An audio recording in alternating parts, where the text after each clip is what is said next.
O Ciência Suja tem o selo da Rádio Guarda-Chuva. Jornalismo para quem gosta de ouvir.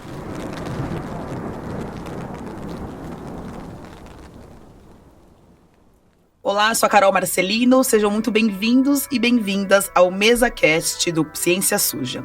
Esse MesaCast é uma parceria com a ACT, Promoção da Saúde, uma organização não governamental que atua na promoção e defesa de políticas de saúde pública, especialmente nas áreas de controle do tabagismo, alimentação saudável, álcool e atividade física. Teremos mais um MesaCast com eles na intertemporada, que será em agosto. Hoje a gente quer falar com você sobre a reforma tributária, mas com uma perspectiva específica sobre a tributação de itens não saudáveis, e especificamente o álcool. Porque é isso, né, gente? Ainda circula por aí aquela ideia de que um pouco de bebida não faz mal à saúde, só que isso não é verdade.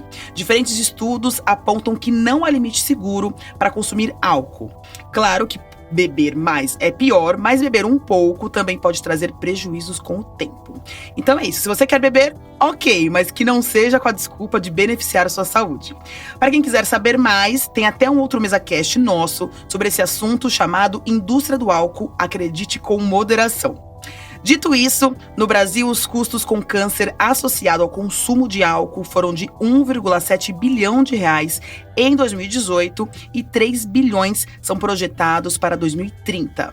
Estima-se que 40% dos custos sejam diretos e 60% são decorrentes das perdas de produtividade. Então, tributar esse segmento é importante sim para reduzir o consumo e também para ajudar a financiar o estrago que ele promove com medidas de saúde pública. Só que, claro, a indústria do álcool não quer isso, ou pelo menos não quer aumentar a tributação. Segundo ela, isso só aumentaria o contrabando, o que sabemos que não é verdade. A OMS traz largas evidências de que a tributação está entre as medidas mais custo-efetivas de controle do consumo de álcool. Inclusive, está rolando um quebra-pau entre os fabricantes de cerveja e os de destilado, porque os de cerveja querem um imposto menor para a bebida de teor alcoólico menor e um maior para a bebida de teor alcoólico maior. Já fabricantes de destilado discordam e falam que álcool é álcool. A Laura Cury, que é coordenadora do projeto de álcool da ACT, nossa apoiadora aqui, falou que ela até concorda com alguns pontos específicos com cada lado da briga, mas fundamentalmente com nenhum deles. A Laura tem um pós-doutorado em andamento na área da saúde coletiva pela Unifesp e ela estaria aqui com a gente hoje, mas por um problema pessoal e de urgência, ela não pôde comparecer. De qualquer jeito, ela conseguiu gravar alguns trechos sobre o assunto que você vai ouvir ao longo do nosso episódio. E no lugar dela, aqui na mesa, a gente vai ter mais um entrevistador que vocês já conhecem, que é o Theo Rupretti, o nosso outro apresentador do Ciência Suja. E aí, Carol? Já estamos aqui de novo, né? Nós dois, né, Theo? Mas enfim, hoje esse episódio do MesaCast vai ser um esquema de entrevista. E a nossa protagonista é a Mônica De Bolle, que está nos Estados Unidos, mas cedeu gentilmente um tempinho pra gente. Olá, Mônica! Olá, tudo bem? Carol e Theo, um prazer estar aqui com vocês. Prazer é nosso, muito obrigada, viu? Bom, gente, a Mônica é uma pessoa bem conhecida, mas eu vou passar um pouquinho aqui o currículo dela. Ela é economista, senior fellow no Instituto Peterson de Economia Internacional e ela foi diretora dos estudos sobre a América Latina e mercados emergentes da School of Advanced International Studies da Universidade Johns Hopkins. E aí, na pandemia, ela se especializou em imunologia, genética e bioquímica. Mônica, para começar a nossa conversa, me conta por que você resolveu estudar imunologia? Bom, eu sempre tive interesse pela área biomédica, inclusive na época, lá atrás, quando eu estava pensando o que eu ia fazer de vestibular, muitos anos nessa história, eu ia prestar vestibular para medicina, eu não ia prestar vestibular para economia. Acabei sendo convencida pelo meu pai, que era economista, a fazer economia. Foi, assim, uma jogada que ele fez com um amigo dele, que gostava de medicina e de economia e era economista. E aí os dois, mais ou menos, me convenceram. Mas eu nunca larguei a medicina, sempre estudei a medicina por conta própria. E aí, quando teve a pandemia, na verdade, um pouquinho antes da pandemia, eu já tinha começado a fazer uns cursos que a Universidade de Harvard e a a Faculdade de Medicina da Universidade de Harvard oferece online, e são os cursos excelentes. Aí eu fiz um monte deles. E lá, já com a pandemia iniciada, e todo mundo trabalhando de casa e não sei mais o que, eu resolvi aplicar para um mestrado em imunologia e microbiologia. E apesar de não ser da área, como eu tinha todos esses cursos e todas essas outras qualificações em biomédicas e tal, não sei o quê, eu acabei sendo aceita e fiz um mestrado em imunologia e microbiologia e continuo estudando, não deixei de estudar até hoje essa área que, para mim, é uma área fascinante, assim, entender imunologia é entender, assim, um outro mundo, e eu acho que coloca a gente numa posição privilegiada, assim, para falar sobre os assuntos que a gente vai falar aqui hoje. Talvez acho que se fosse, a decisão fosse entre jornalismo e medicina, talvez seu pai tivesse empurrado para medicina aí nesse lado, né, Mônica? Eu não sei não. O meu pai, ele achava que a coisa toda dele era a seguinte, ele falava para mim assim, você nunca vai conseguir ser residente, porque residente tem que passar noites em claro e tal, e você gosta de dormir. Entendi. Faz sentido. E a Eu acho gente... que ele teria me empurrado para o jornalismo, sim. Mas a gente agradece por você estar na imunologia, né, então? Bom, pra gente começar, acho que é importante a gente deixar muito claro que não há nível benéfico para a saúde de consumo de álcool, como eu já falei na nossa abertura. E é desse lugar que falamos ao pensar em políticas públicas para reduzir esse consumo de álcool, né, Mônica? Você, inclusive, fez no Twitter, que é o atual X, um post sobre danos do álcool, em especial para as mulheres. Me fala um pouquinho. Pois é, eu já escrevi bastante sobre isso, na verdade, porque é um tema pouco mencionado, né?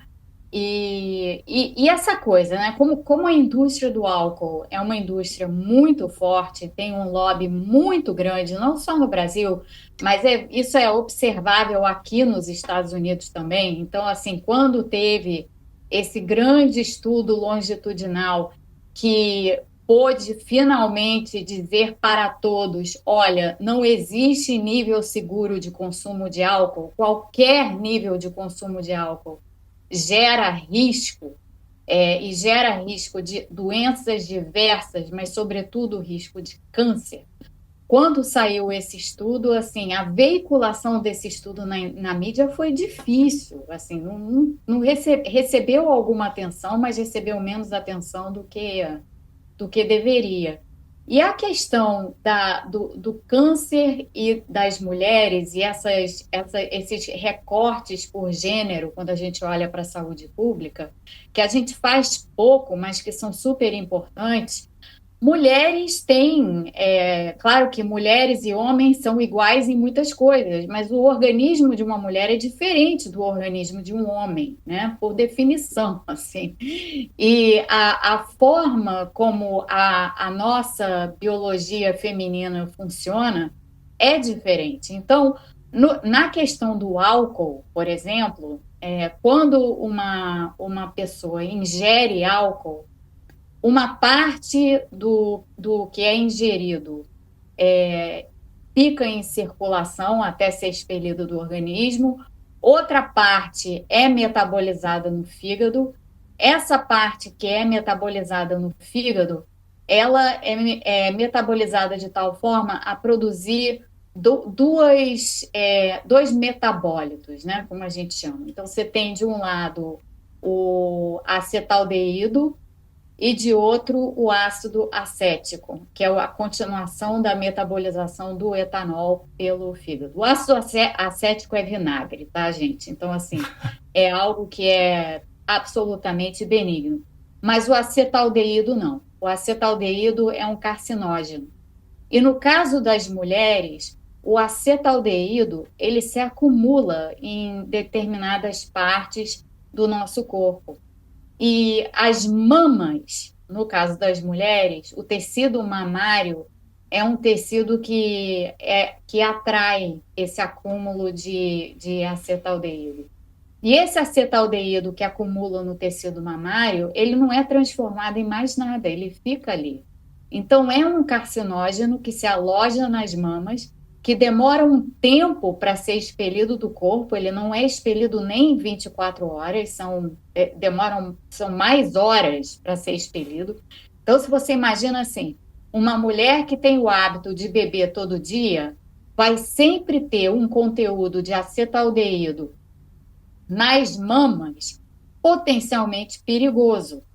E há estudos que mostram que a combinação do acetaldeído com estrogênio sendo um hormônio feminino, a combinação dessas duas moléculas, ela é extremamente prejudicial para as mulheres, aumentando em muito o risco de câncer de mama.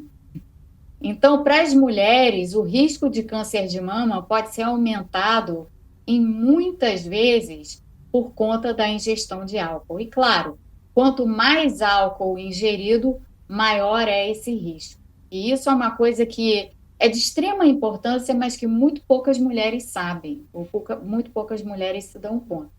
Pois é, o que a gente fala de ter as informações em mãos para ir tomar as decisões que você pode tomar e ter liberdade para isso, né, Mônica? E imagino que isso deve ser um pouco preocupante se a gente considera que as taxas de consumo de álcool têm se aproximado entre os homens e as mulheres, né? Sim. Então é uma coisa que a gente vê que imagino que deve ser especialmente preocupante quando a gente ouve isso. Agora, eu queria te perguntar também, como é que surgiu o seu interesse particular em abordar o álcool como um problema de saúde pública, né? Porque, claro, não faltam problemas de saúde pública para a gente abordar, e mesmo, né, entre eles que podem ter essa interação dessas duas linhas de estudo que você tem abordado ao longo da sua carreira, né? Então, por que o álcool, particularmente? O álcool por duas razões. Primeiro, porque a gente já tem no álcool a identificação de um carcinógeno proveniente da metabolização do álcool, que é o acetaldeído. Então, assim, se você ingerir etanol, você vai produzir acetaldeído, e acetaldeído é um carcinógeno, ou seja, é um agente que provoca câncer, é uma molécula que provoca câncer. E o seu corpo vai produzir isso para poder metabolizar o etanol. Então, o álcool salta aos olhos por isso, porque a gente já sabe isso a respeito do álcool. Diferentemente, por exemplo, de uma outra questão que eu acho de extrema importância, que é a questão dos ultraprocessados. Os ultraprocessados, alimentos ultraprocessados, a gente sabe que causam danos diversos à saúde, mas eles são mais difíceis de mapear, até porque a própria definição do que constitui um alimento ultraprocessado é complexa. Não é fácil. No caso do álcool, é muito mais fácil, porque tem uma substância, o etanol. E essa uma substância, o etanol, é metabolizada por nós, seres humanos, de tal forma a produzir um carcinógeno. Então, essa é uma das razões para o foco no álcool. A segunda razão é a ligação com o câncer. O câncer é uma doença ainda muito mal compreendida de um modo geral, porque na verdade não é uma doença, são muitas doenças que a gente chama de câncer, né? Inclusive, a gente já sabe, com mapeamento genético e tudo que a gente já tem em mãos para fazer mapeamento genético de tumores e tal, que cada tumor é um tumor, cada tumor de diferentes indivíduos é um tumor, mesmo que ele atinja o mesmo órgão, porque nenhum tumor nasce igual, nenhum. Portanto, o câncer sempre foi um espectro de doenças, por assim dizer, que me fascinou. Me fascina, inclusive, porque foi a doença que levou o meu pai. O meu pai teve, muito cedo, um câncer no cérebro, um glioblastoma, que é um dos piores que se pode ter, que geralmente atinge pessoas muito jovens. Meu pai morreu com 48 anos. Caramba. Então, eu sempre me interessei muito sobre pesquisas que associam determinadas coisas ao câncer. Então, da mesma forma que a gente tem uma associação entre tabaco, cigarro e câncer de pulmão, existe uma associação semelhante entre o uso de álcool, a ingestão de álcool e determinados tipos de câncer. Câncer de fígado, câncer de colo retal, câncer de mama. no caso das mulheres. Então, assim, esses avanços que a gente tem visto e que tem nos ajudado a mapear precisamente quais são os efeitos desse carcinógeno, o acetaldeído, em diversos tipos diferentes de câncer, os avanços que a gente tem visto não têm sido noticiados a contento, na minha opinião. Porque, assim, o que a gente já sabe cientificamente a respeito dos danos do álcool é muito mais daquilo que é realmente comunicado às pessoas. Nossa, depois de ouvir isso, a gente vê como é necessário, né, esse episódio. Porque realmente é um assunto que não é falado e que é preciso minuciar, né?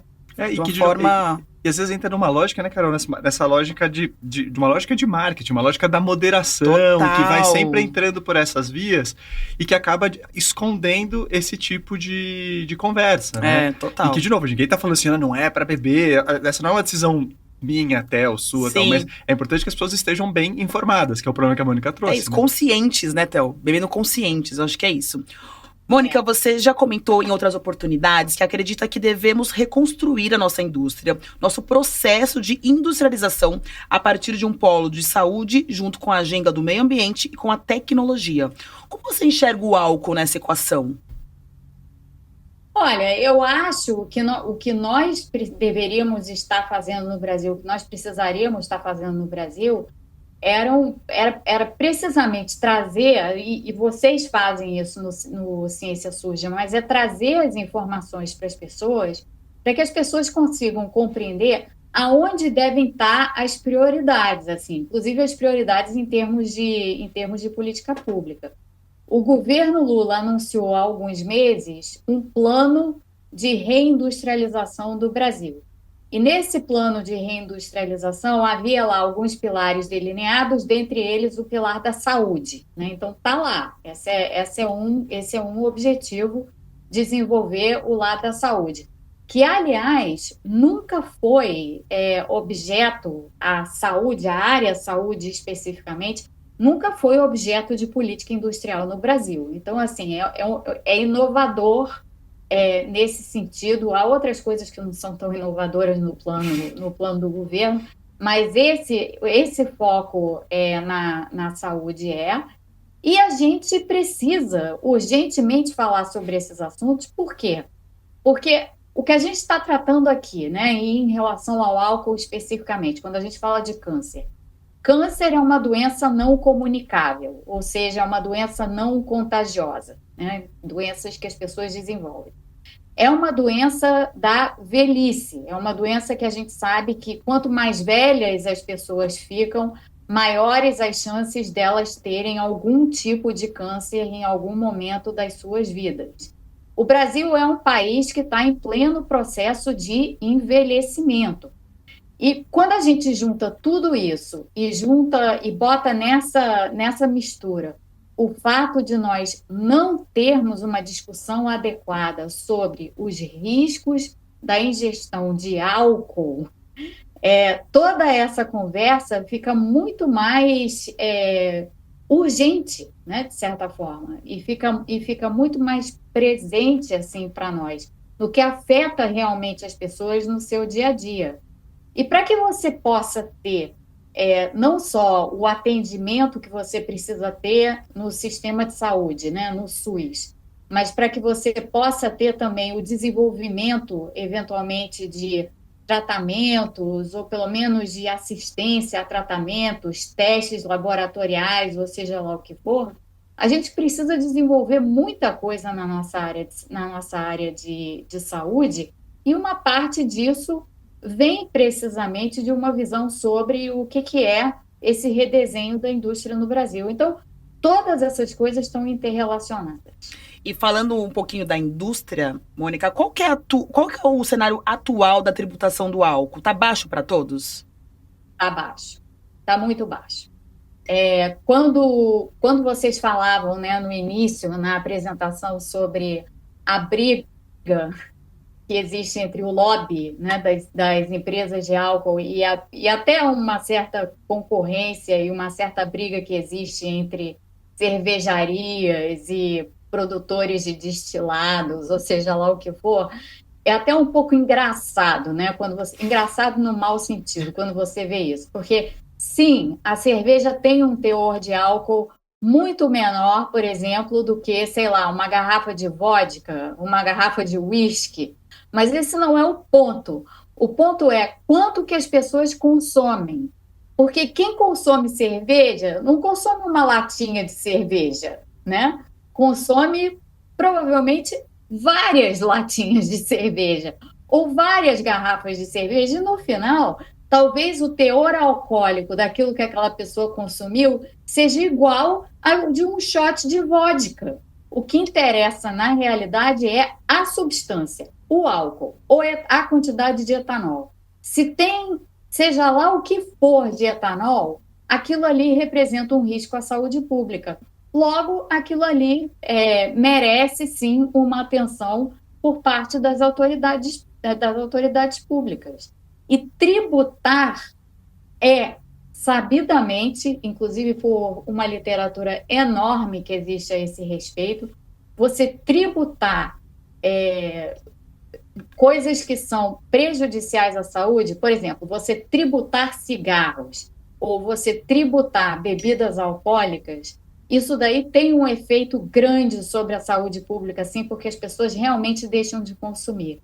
O cigarro é um ótimo exemplo, porque tem vários estudos sobre tributação mais elevada de cigarros em vários países, e o que se constata realmente é que o antes e o depois são radicalmente distintos. Depois que você introduz a tributação mais elevada sobre cigarro, há uma queda expressiva de consumo de cigarro. Isso é fato, é constatável.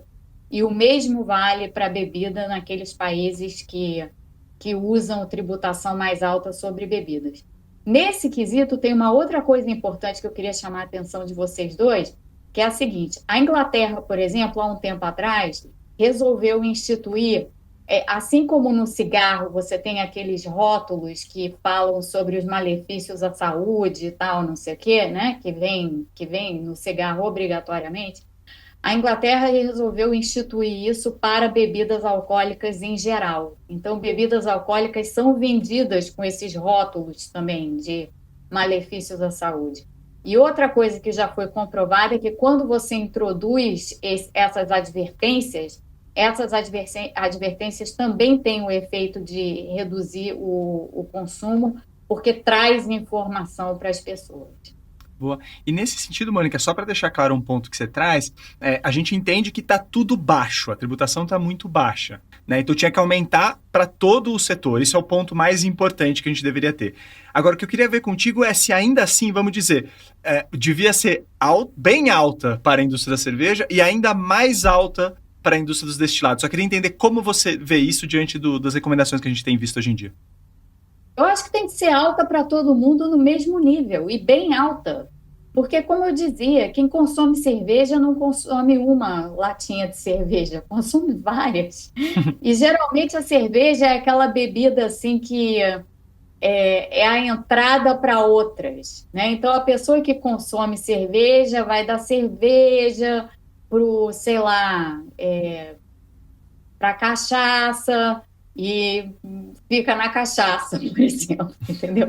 Assim, se você vai num churrasco que tem, sei lá, caipirinha, cerveja, não sei o quê, às vezes você começa tomando uma cerveja e depois você passa para caipirinha e tal, né? Você não fica só na cerveja.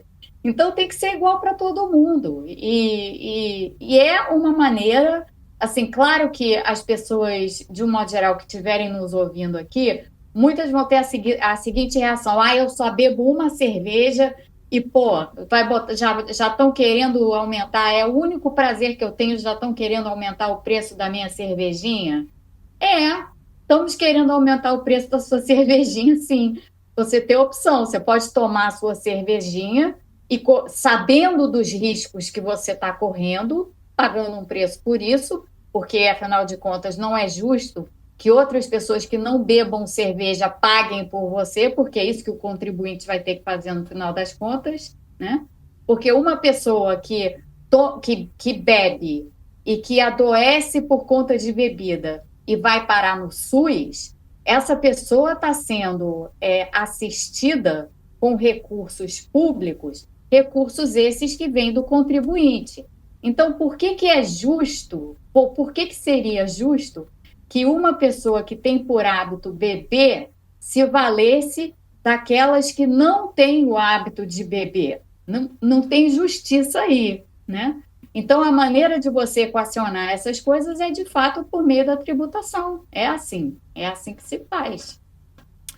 Bom, gente, como eu disse, a Laura Cury, da ACT, vai fazer umas inserções, então olha o que ela falou um pouquinho sobre esse assunto. Oi, gente, tudo bem? Muito legal estar aqui com vocês hoje.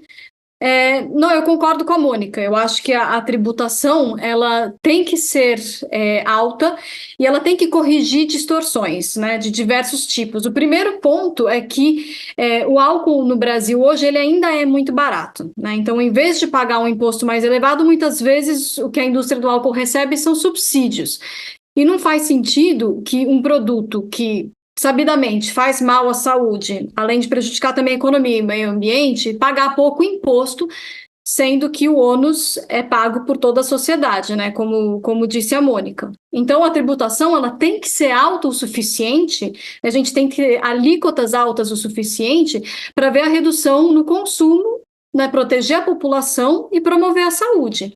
Então, mesmo que a tributação eventualmente tenha um componente aí de teor alcoólico, né? Ou seja, bebidas com menor teor alcoólico, como a cerveja, paguem menos, esse piso ele tem que ser muito alto. Até mesmo porque 90% do consumo de bebida alcoólica no país hoje é atribuído à cerveja.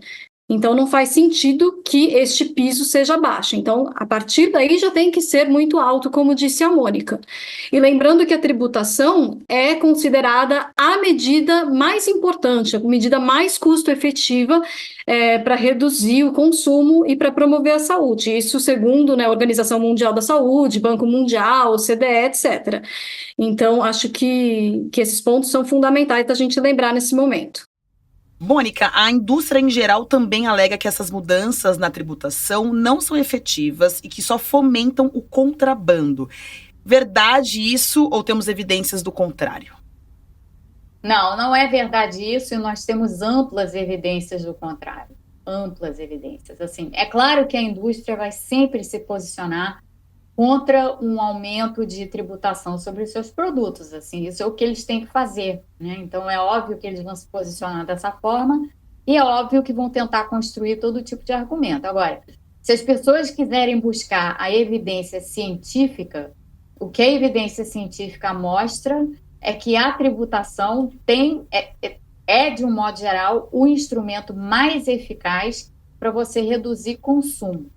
Então, o contrabando que existia, claro, não dá para evitar, vai ter algum e tal, mas, enfim, dá para controlar com regulação. É como se faz. E o cigarro está legalizado, né? E tem contrabando de cigarro também, Exatamente. né? Acho que tem esse tipo de argumento. Exatamente, também, né? exatamente. E ainda assim, o consumo agregado, quando você olha no total, o consumo total de cigarro diminuiu muito. Com a tributação, você diz, né, mãe? Com duas coisas, eu acho. Diminuiu com a tributação e diminuiu porque as pessoas estão cientes dos riscos que vêm junto com o mar.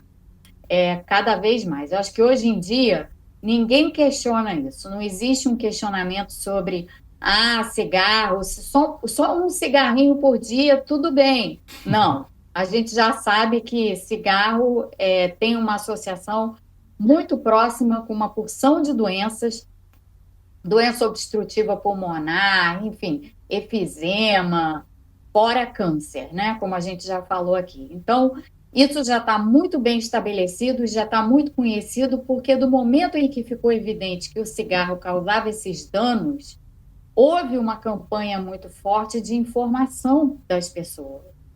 E é o que precisa agora existir no caso das bebidas alcoólicas. Alguns países estão um pouco mais avançados nisso. Então, por exemplo, Inglaterra e outros países... a Inglaterra está fora da Europa, mas outros países europeus, de um modo geral, existem já campanhas de conscientização. Inclusive, em algumas localidades na própria Inglaterra, onde o consumo de álcool é muito alto, de um modo geral, é cultural isso, já houve uma queda expressiva do consumo só pela via da conscientização, só pela via assim dos alertas e das autoridades médicas no Reino Unido estarem sempre dizendo, olha, nenhum nível de consumo de álcool é seguro, todos os níveis de consumo aumentam o risco.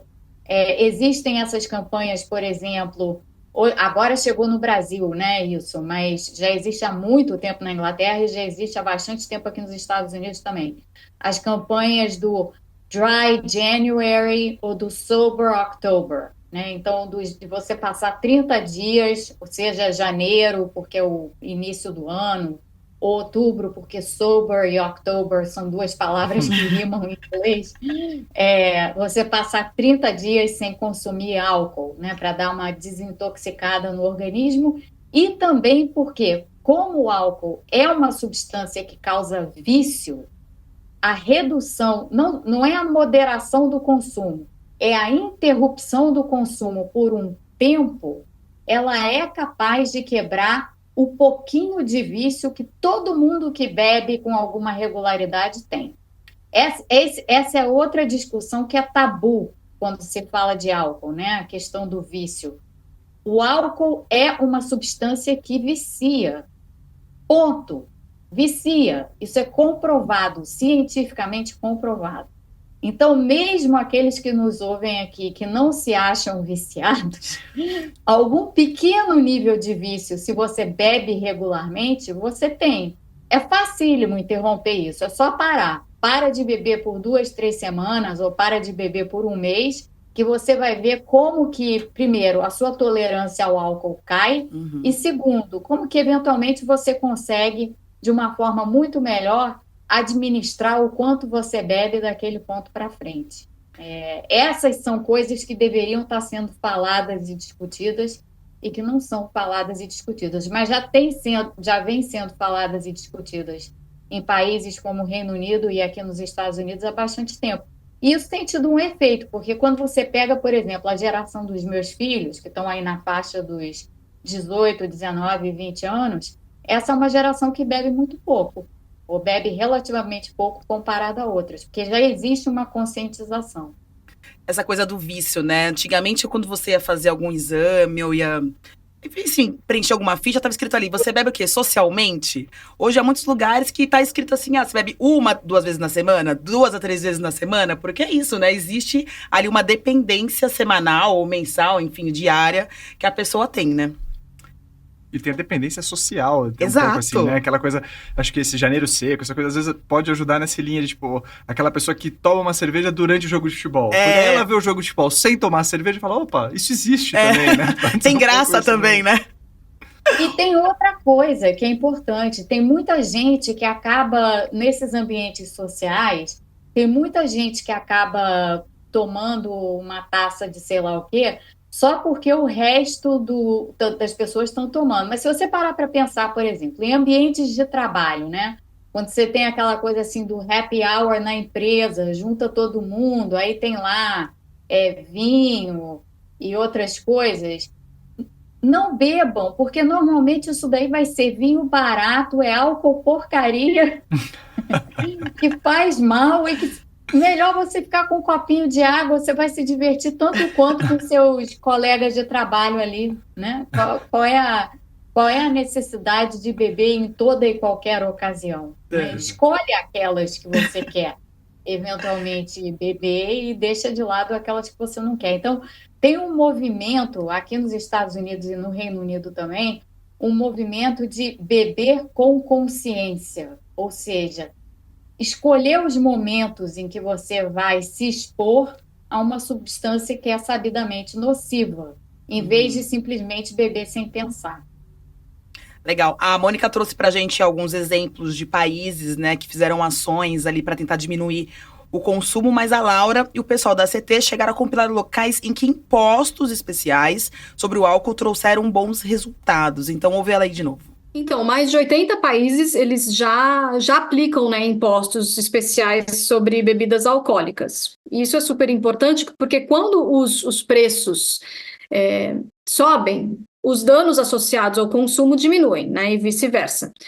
Então, isso é demonstrado nos índices de doenças, de internações, de violência, de acidente no trânsito, de suicídio, né, geralmente a gente pensa em doenças crônicas, em doenças cardiovasculares, câncer, etc., mas também a gente vê aumento em doença sexualmente transmissível com consumo de álcool, aumento de roubo, outros crimes, né? Então, é bastante interessante essa enquanto uma política macro, e como eu falei, diversos países já aplicam, né? Por exemplo, algumas províncias do Canadá, alguns estados nos Estados Unidos, Rússia, Escócia, Lituânia, Tailândia, Filipinas, Chile, enfim, tem diversos exemplos.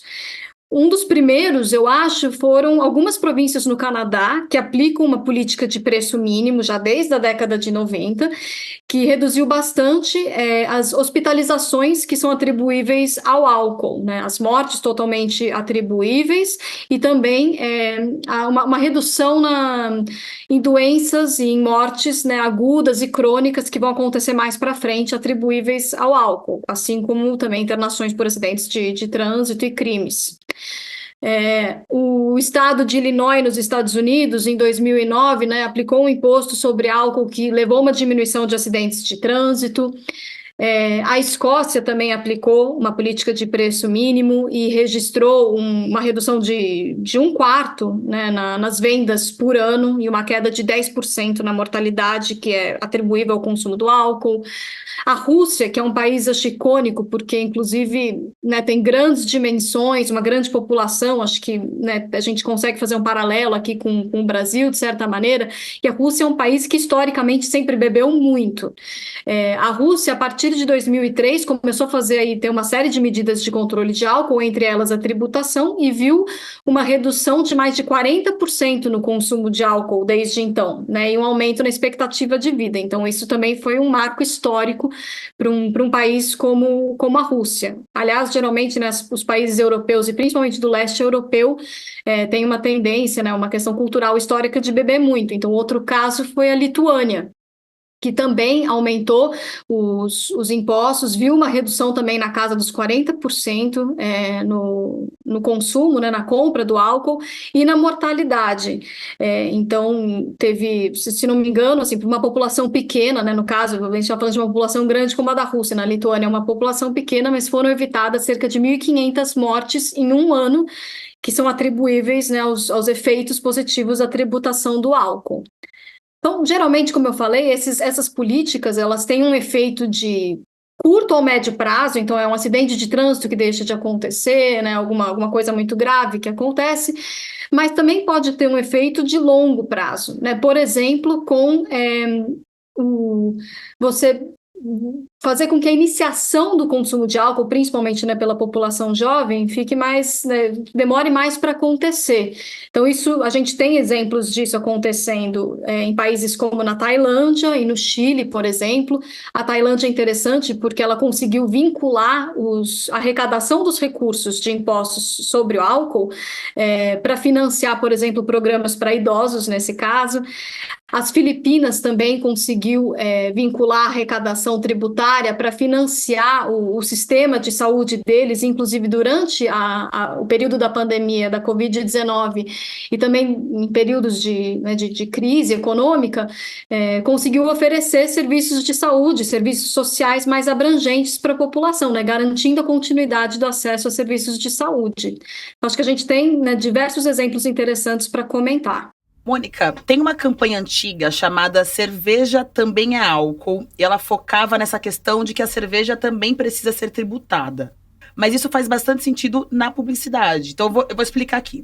Tem uma lei de 1996 que restringe bastante a publicidade de bebidas alcoólicas e cigarro. Só que tem um detalhe. Ela considera como bebida alcoólica as bebidas que tiverem teor alcoólico superior a 13 graus.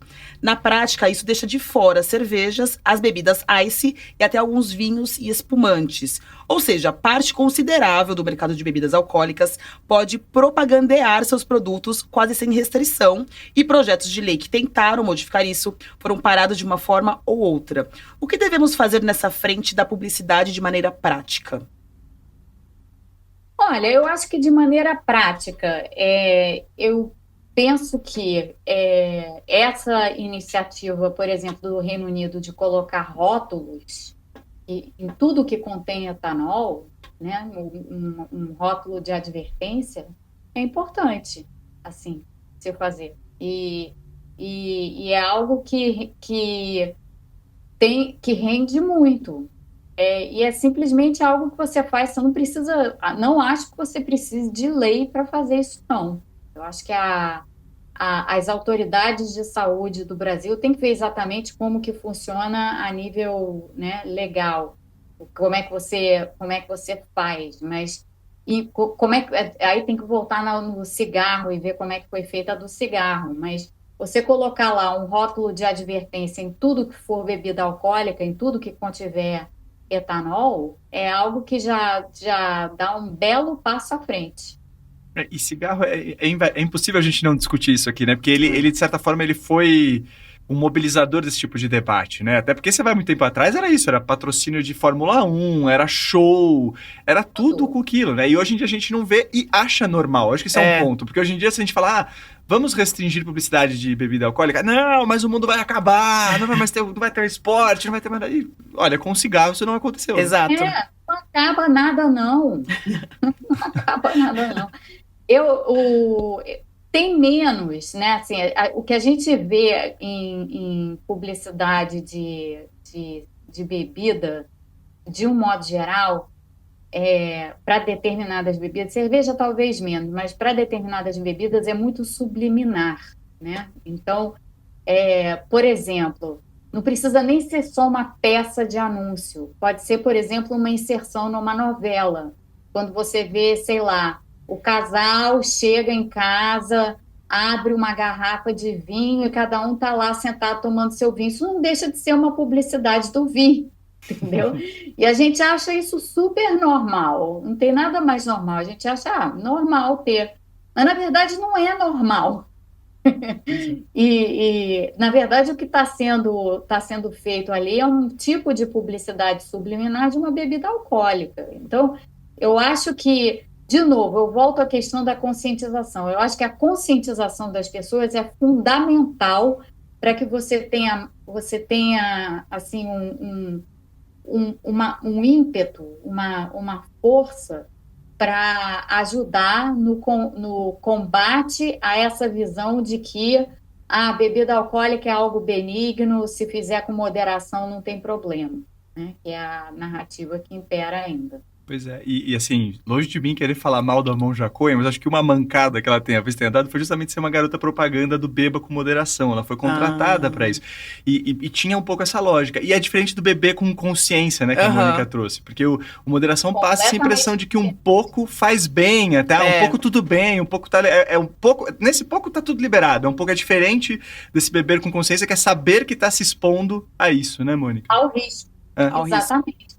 É que nem, não é muito diferente do que você faz quando você entra num carro ou num automóvel para dirigir.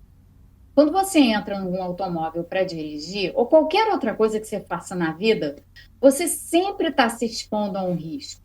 Você está fazendo aquilo com consciência. Como é que você dirige um automóvel? Você dirige um automóvel com consciência, você presta atenção no que você está fazendo, você presta atenção no que os outros estão fazendo, né, para diminuir os riscos de você ter um acidente. Mesmo que um acidente bobo, né, mesmo que aquela coisa boba de você bater devagarzinho atrás do carro da frente, ou seja lá o que for. Você sabe que os riscos sempre existem. Então, quando a gente fala em beber com moderação, a gente está falando disso. Saiba que o risco existe, você está aumentando o seu risco ao beber. Tá fazendo do mesmo jeito, mas está fazendo sabendo, beleza. Porque aí quando a pessoa tem essa consciência, é muito mais provável que essa pessoa, em vez de beber por exemplo, no exemplo que eu dava antes, numa festinha de empresa, só porque está todo mundo bebendo, aquela pessoa vai parar e vai falar assim, não, beber aqui não vale a pena. Eu prefiro deixar para beber quando eu estiver, sei lá, com os meus amigos mesmo, entendeu? Em vez de só colega de trabalho. Ou eu prefiro deixar para beber quando eu estiver com meu parceiro ou parceira. ou eu prefiro deixar para beber quando eu estiver na comemoração disso ou daquilo, entendeu? As pessoas vão ter uma consciência. Isso é muito diferente da história da moderação, porque a história da moderação passa realmente a mensagem de que, só um pouquinho não tem problema. E não é isso. Não é isso. Inclusive, a Laura também gravou um comentário sobre publicidade. Vamos assistir. É interessante, né, essa ideia de beber com moderação, que o que a Mônica está trazendo aqui é uma ideia de você beber com consciência, né? Você ter consciência de que esse não é um produto comum, não é um produto inócuo, né, que existe algum grau de risco embutido, mas beba com moderação é um grande slogan da indústria do álcool, né? Inclusive, geralmente, a única advertência que tem na embalagem é beba com moderação. Né? Essa é a advertência que, na verdade, ainda vem, né, com um imperativo, né? Beba. Então, está me falando que eu devo beber, mas com moderação. E daí tem uma questão do que é moderação, né? Entra aí num campo bastante subjetivo, principalmente quando a gente sabe que é aquilo. Claro que beber mais é pior, mas beber um pouco também não é bom, né? Então, essa questão da ideia de beber com moderação, ela é, no mínimo, falaciosa, né? Ela cai um pouco por terra. E a questão da restrição da publicidade, né, a gente já mencionou aqui de uma lei de 96 que restringe a propaganda de diversos produtos, inclusive é a lei que restringiu o tabaco, né, que é o grande caso que a gente tem de sucesso para a regulação de um produto nocivo, assim como o álcool. Então, essa lei, ela restringiu a propaganda de produtos fumígenos e ela restringiu a propaganda de álcool, porém, né, como também foi dito, somente acima de determinado grau etílico, que são os 13 graus, o que, na prática, exclui cerveja, alguns vinhos, ices, enfim. E cerveja, como eu falei, é de longe o produto mais consumido no Brasil. Isso significa que a bebida alcoólica que o brasileiro mais bebe tem um passe livre e pode fazer propaganda em qualquer lugar. É por isso que a gente vê propaganda de cerveja na televisão, por exemplo, né? Criança tem acesso. É claro que hoje em dia, né, essa lei é de 96, então ela já está um pouco desatualizada, porque hoje a gente tem muita propaganda, inclusive, né, às vezes, não no sentido tradicional, um pouco disfarçada, inclusive nos meios virtuais, né, na internet.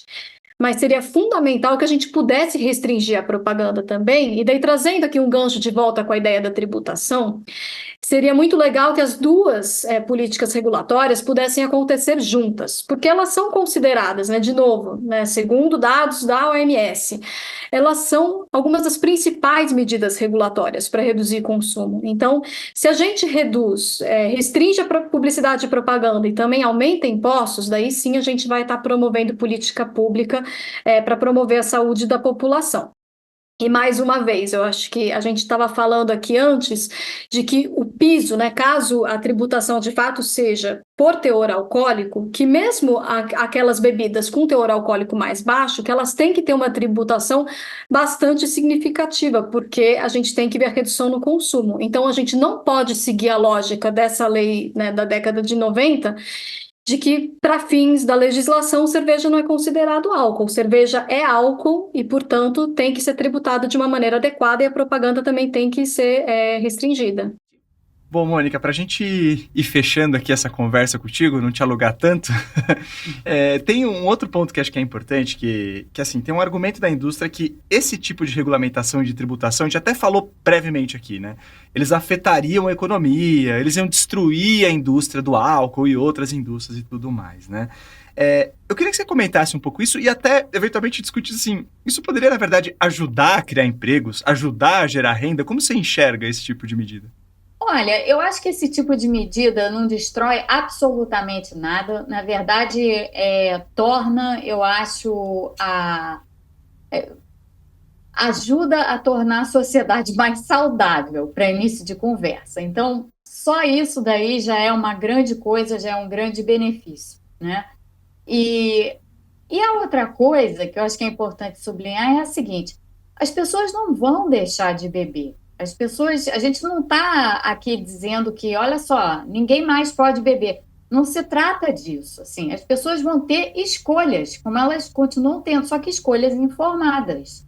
E escolhas que não pesem desmedidamente ou desmesuradamente no bolso do contribuinte, como eu falava antes naquele exemplo das coisas que oneram o SUS, entendeu? No final das contas, se alguém tiver sofrendo de cirrose hepática ou de uma hepatite alcoólica, ou seja lá o que for, associado ao álcool, e estivesse tratando no SUS, quem está pagando por isso é o contribuinte. Então, se a gente conseguir reduzir significativamente o número de pessoas que passam por essas situações, a gente está melhorando não só o bem-estar delas, mas a gente está ajudando o contribuinte, que na verdade é a sociedade inteira.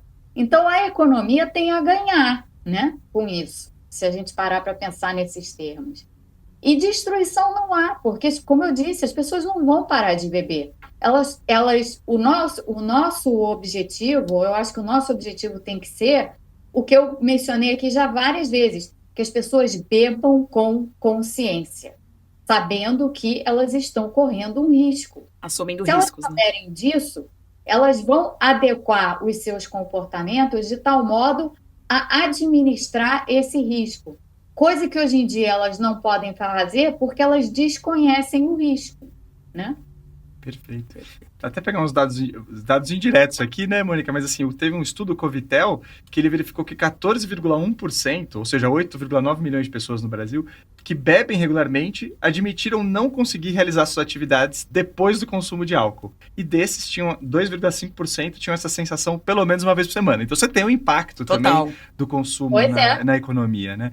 E se for Sem pra gente dúvida. puxar um passado mais ou menos recente, a lei antifumo, né, que veio, né, de São Paulo, depois se expandiu pro Brasil, teve o mesmo papo, né? Ah, vai acabar os bares, vão acabar não sei o quê, não sei o que lá.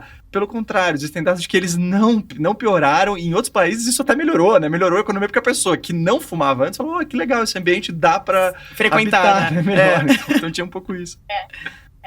Eu fui uma das pessoas que viu isso assim de forma muito, muito evidente aqui, aqui em Washington, onde eu moro, porque nos anos 90, no final dos anos 90, mudaram as leis aqui para que em determinadas localidades, os bares, restaurantes e tal, não permitissem mais que as pessoas fumassem dentro desses estabelecimentos, né? Então, muitos bares e restaurantes que eu não frequentava por causa do cigarro, porque a fumaça de cigarro, em particular, para mim, me dá enxaqueca, eu passei a frequentar.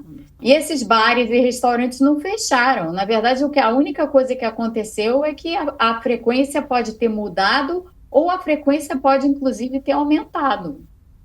Pois é. E hoje em dia, continuando nessa toada da economia, o que a gente tem visto acontecer, tanto na Europa quanto aqui nos Estados Unidos, é um boom no mercado de bebidas não alcoólicas. Então, você tem um mercado de cerveja com teor de álcool zero, você tem mercado o de cerveja com teor de álcool zero é enorme, e tem várias marcas de peso, tipo Heineken, Budweiser e outras, que vendem cerveja com 0% de álcool, e as pessoas compram isso em bares, inclusive, os bares servem.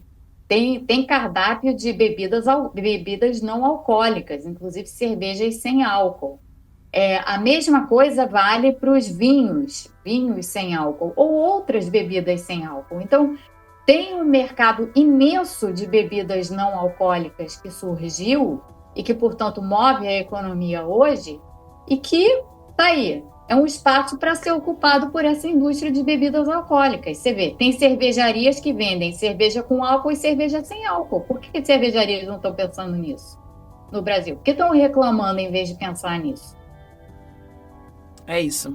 Mônica, quero agradecer o nosso bate-papo. Acho que ele foi muito enriquecedor. Tenho certeza que quem assistiu Opa. vai passar a beber consciente, né? E não com moderação, que eu acho que é essa a mensagem que a gente deixa aqui nesse MesaCast de hoje. Obrigada, viu, pela participação. Eu que agradeço a vocês. Obrigado, Mônica. Theo, obrigada pela parceria de mais um episódio. E antes de encerrar, eu queria lembrar vocês que o Ciência Suja faz parte da Rádio Guarda-Chuva, um coletivo de podcasts jornalísticos com os mais variados temas. Se você procurar no Google ou nas redes sociais, você vai encontrar todos os programas que fazem parte dessa confraria.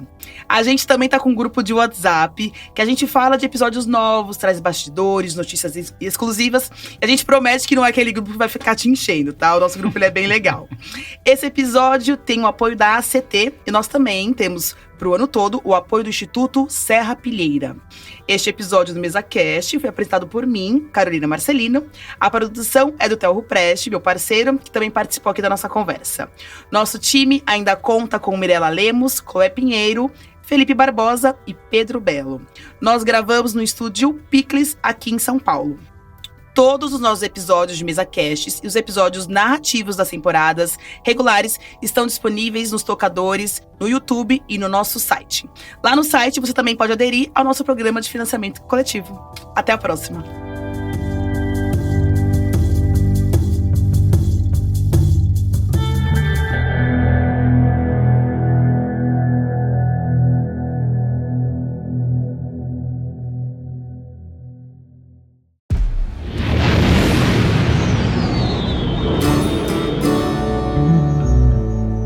Nove reportagens.